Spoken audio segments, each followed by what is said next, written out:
Welcome to Paisley. 1966 wasn't just all about football because it was the year of change for Paisley Town. Here I am with one of the lion sculptures which forms part of this year's Pride of Paisley art trail. Now this art project was put in place to raise awareness for Paisley's cultural and heritage assets. It's painted by local artists, it's sponsored by local businesses and it can be found in the town centre streets. Now these local businesses play a long-running history in the benefactors and supporters of both the arts and education within the Paisley community. Notably, one of the partners in this art trail is the University of the West of Scotland, which has origins that date back to 1897 on this very site in Paisley. The university is a really central part of Paisley, and the institution goes back a long way. It goes back well over 100 years. Started on this site where we are at the moment and became eventually Paisley Tech, and then became a university, and then became part of the bigger University of the West of Scotland. You must have had that nostalgic feeling of, I've studied here, I know the history of this as a student, and then you're back, giving back to students thereafter. I had a great rapport coming back here, and Paisley at that time had many engineering companies. I mean, the old college was swamped with people from Rolls-Royce out of Hillington, Babcock and Wilcox out of Renfrew, plus Reed Gear, a whole range of companies that were in the Paisley area. And over the years we had developed excellent links with these small and medium-sized companies to the stage where the managing directors and the chief execs and the engineers were very pleased and happy to come into the college, to talk to the staff, to use the expertise of the staff, and of course that also fed back to the students. College and university education has played an important role in the social and cultural life of this industrial town since the 19th century. It was a local businessman, Peter Brough, whose bequest to the town would fund the original Paisley Technical School. From its inception and up until 1966, 50 years ago, Paisley College of Technology offered external degrees through the University of London. A critical change. Up to then, the small proportion of students had done London external degrees. The Council for National Academic Awards really gave the opportunity to open things out. Looking back at the history, the narrow base in sciences, which was strong, was widened very substantially, very quickly. So the CNAA was important to us. So it meant that the CNAA degrees were not just another degree, but the CNAA degrees had the background of people teaching with a knowledge of what goes on in industry. And all that added to the quality of the case for the college to become the university. And that also related to the fact that CNAA degrees were in the main sandwich degrees. In other words, the students spent 6 months in industry and 6 months in the institution. And a lot of the companies that were involved with the college were companies that took students on that basis. So in September 1966, students would go on to begin their studies in these courses, and this fresh cohort of degree students would then go on to become the first graduates at a graduation ceremony in July 1969 on this very Brough Hall stage. Brough Hall, named after Peter Brough, is currently part of the A block situated in Paisley's University campus. This hall was the first home to the graduation ceremony which took place on Friday the 11th of July 1969. 3 years after the college was approved by the Council for National Academic Awards, enabling it to offer its Bachelor of Science honours degree in both physics and chemistry and an ordinary degree in science. The Brough Hall was the venue for 4 graduation ceremonies from 1969 to 1972. The Brough Hall still has a connection to the graduation ceremonies as it is now used for the graduation reception for the Paisley campus graduates. Due to the growing number of students, the graduation ceremony was moved to Paisley Town Hall in 1973. Here at Paisley Town Hall, it's another great example of the generosity of its local businessmen, as in 1873, George A. Clark, a member of the famous Thread family, left £20,000 in his will to build this very town hall in his native Paisley. So the 5th graduation ceremony for the Paisley College of Technology took place for the first time in Paisley Town Hall. Now on this occasion the awards were conferred by His Royal Highness Prince Philip, the Duke of Edinburgh.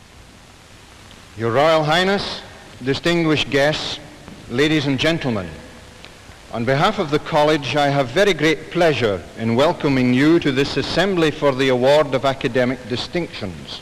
This is an occasion in that it is the first time we have held the assembly out with the college.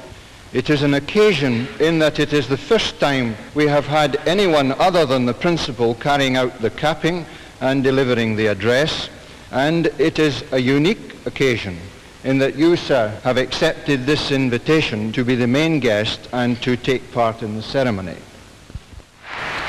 Ladies and gentlemen, this graduation ceremony, as you heard, is something quite out of the ordinary for this sort of occasion. For one thing, I think it's the first time, certainly the first time that I have carried out my duties as president in Scotland. I think it's the first time that the president has carried them out here. Must be, in fact, because I'm the first president. So, the granting, of course, of degrees by universities is a very ancient system and custom, but the idea of a central national body granting degrees for particular courses in colleges and establishments which are not constituted as universities is relatively new. And that and the Open University are the two major developments in higher education to take place within the last few years. Paisley Town Hall was the home for graduation ceremonies for 19 years, with the last graduation ceremony taking place in 1991, with many folk coming to view the procession as it made its way from the cloisters of the Abbey to the Town Hall.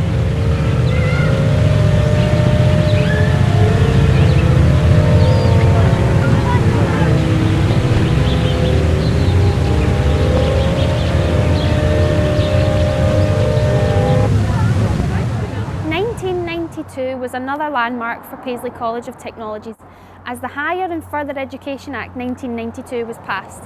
This meant that all polytechnics and Scottish central institutions could award their own degrees, as opposed to those degrees awarded by the CNAA.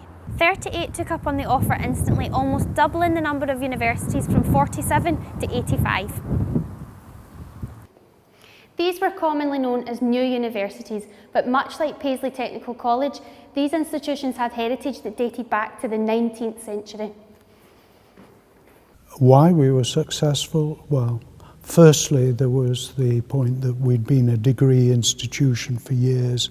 Secondly, we had very strong support from our industrial collaborators who wrote in to the Secretary of State, and we argued our case and we won. From that summer 1992, we're able to call ourselves universities and allowed degree awarding powers completely independent. We were delighted at it, and things went forward from there very happily. So from the summer of 1992, the college had the right to call itself the University of Paisley. However, this didn't formally come into existence until the 1st of April 1993.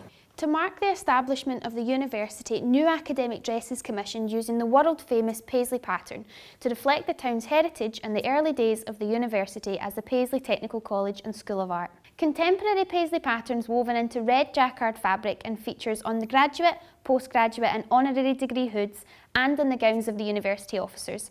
It was designed by hand-loom linen weavers in Scotland, and it represents the Paisley pattern for which the Paisley weavers were renowned. Paisley University formally comes into existence after 96 years as Paisley College. The new university constitution provides for the office of Chancellor as the titular head of the university. Also in 1992, the Thomas Coates Memorial Baptist Church becomes the new venue for the graduations in Paisley. On the 29th of June 1993, Sir Robert Easton CBE is installed as first Chancellor of the University at the very first graduation ceremony held at Thomas Coates Memorial Baptist Church. Paisley has earned its new position as a Scottish university. The installation of the Chancellor today symbolises that position. It also represents a new start from which the university can confidently move forward. Thank you.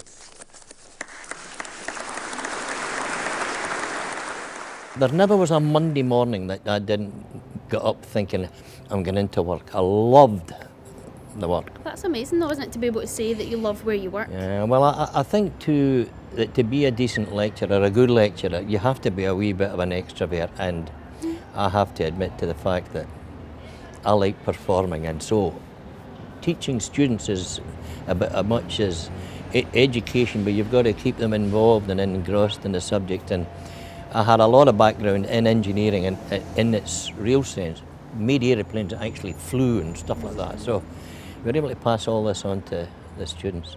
In 1997, the university's 100th centenary and special graduation ceremony took place in the Thomas Coates Memorial Church.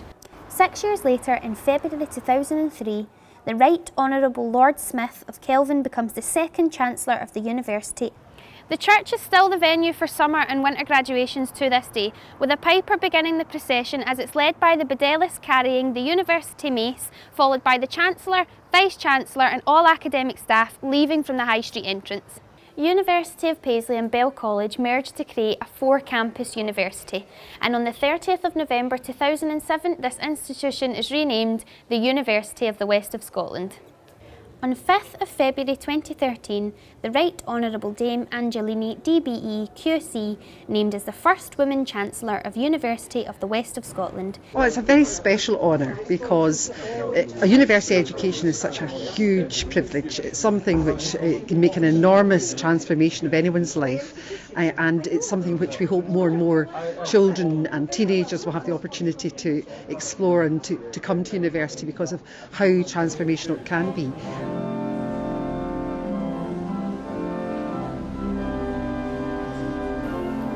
In the past, Maine had manually operated machines, turned handles, pulled levers, and then suddenly they were standing back there and these machines looked to be working by magic. It was paper tape and then magnetic tape and then computers. And so even the people that were going in to try and maintain and keep that equipment running needed a new breed. As the university grows and expands, it continues to carve a niche for itself within Scotland, whilst firmly holding on to its roots at the Paisley campus. It is now a major force within the town of Paisley. It's a huge part of Paisley, and long may it continue to prosper.